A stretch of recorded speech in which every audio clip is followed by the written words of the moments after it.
everyone, I hope you're doing well and I hope you're having a fabulous time during the holidays and you had a wonderful Christmas.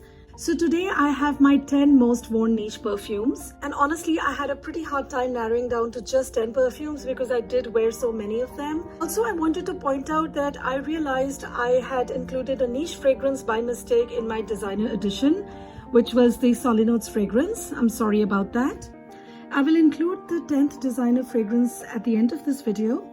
So some of these are old loves and some are new in my collection.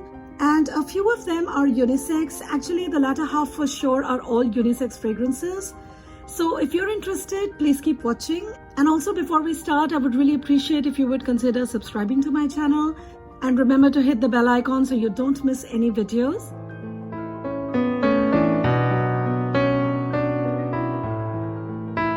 So let's start.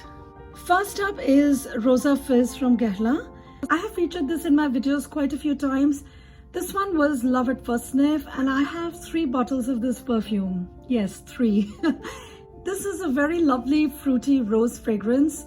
It's a perfect springtime rose. It's very easy wearing, very pleasing perfume. It's sweet, it's fresh, it's quite effervescent, very playful, flirty, happy kind of a perfume. I wear it a lot in spring and summer, and I have a lot of pleasant memory associations with this one, which I have also shared in my Scent Memories tag video. So do watch that one, I will link it up here. A very pretty fragrance. Next up is Orange Blossom from Jo Malone. This is a very beautiful, very genuine orange blossom fragrance, one of my favorites from Jo Malone. It's a very natural orange blossom, and this year, since we've been home all the time, I got to really smell the orange blossoms in my garden, and this one smells exactly like the real flowers. It's green, it's sweet, and a very realistic orange blossom fragrance. It's a very bright, cheerful, happy fragrance. And it's quite long lasting as well. And I love this fragrance so much, I also have the body lotion and also a candle. Next up is Grand Amour from Annick Goutal. This is my spring and fall perfume. It's a very green, powdery hyacinth and rose perfume. It's very elegant, a bit cold, and not in a refreshing, cooling way, but more like a dark, dewy, early morning dawn kind of a perfume. Like an early morning stillness, like a still beauty. It's absolutely gorgeous, and this was love at first sniff for me. Absolutely stunning fragrance. This is very, very elegant, very sophisticated, very beautiful. Next is Chamage from Guerlain. This was a new purchase of this year, and I absolutely love it. It's a bit similar to Grand Amour, but this one is much lighter, brighter, not as cold a perfume as that one is.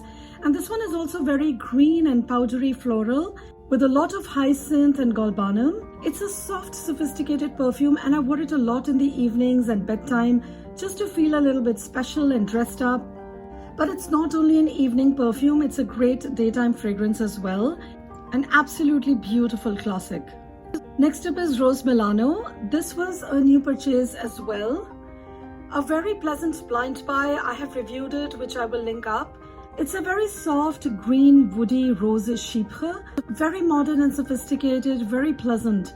The opening is quite citrusy and a bit fruity from the pear, and then it becomes a soft, woody rose.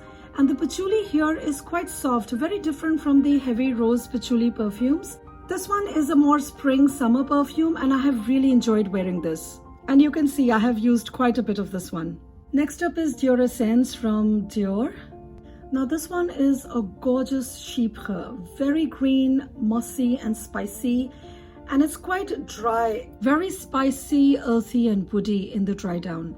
The cinnamon here is beautifully blended. It doesn't smell like food at all, and actually I didn't even realize there was cinnamon in it until afterwards. It's a very sophisticated perfume, and I usually pair it with Diorama, but I also love it on its own.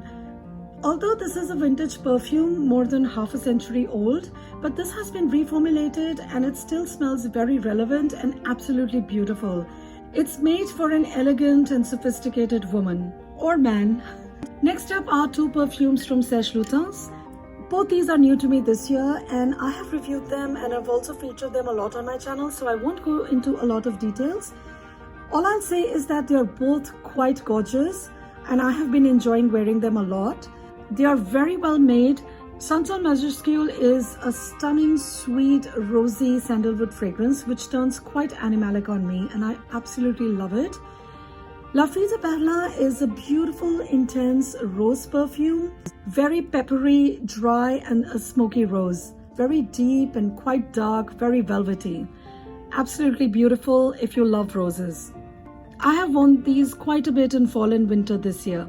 Next one is another Jo Malone. This is English Oak and Hazelnut. This is also new this year in my collection, but I have loved it for a long time since I tested it.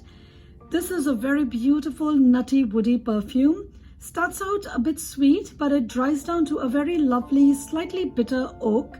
I love wearing this in the fall and winter. Another favorite one from Jo Malone, and quite long lasting as well. Very woody, very beautiful, absolutely gorgeous if you like woody fragrances. And the last one I have been wearing a lot is Santal Royale from Guerlain. Now this has also been an old love for me, but I got it only this year. My only Ouds perfume, I think. I do feel though when I tried it, I got a lot more sandalwood than rose, but now it's a lot more rose and oud that I get. The oud here is quite bitter and strong in the opening, and then the rose comes through and it's a sweet rose, and the dry down is quite dry and woody. I also do get a bit of sandalwood and leather, and I usually don't like leather in perfumes, but it works beautifully in this one. An absolute love at first sniff. This one is a dark, sensual, strong perfume. Amazing sillage and projection, very long lasting. Very stunning this one is. Now moving on to the designer fragrance that I missed mentioning in my previous video. And that one is Bulgari's Eau Parfumée Au Thé Vert.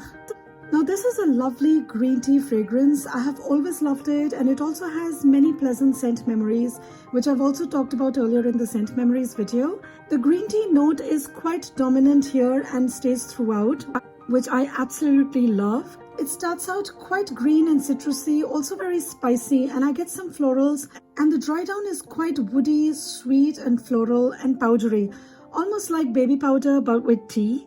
The only complaint I have is that it's available only in the Eau de Cologne concentration. They used to have a more intense version, but it has been discontinued.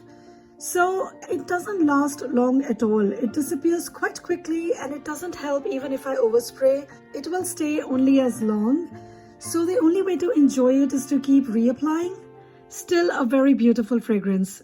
It's very calming, very refreshing, very aromatic, an absolutely gorgeous one if you love tea fragrances. So that was it, guys. These were the niche fragrances that I wore this year. Please let me know in the comments below what is it that you wore, designer or niche fragrances. I would love to hear. Please give this video a thumbs up if you liked it, and please subscribe to my channel. And do remember to hit the bell icon so you don't miss any videos. Thank you so much for watching. I'll see you in my next video. Bye-bye.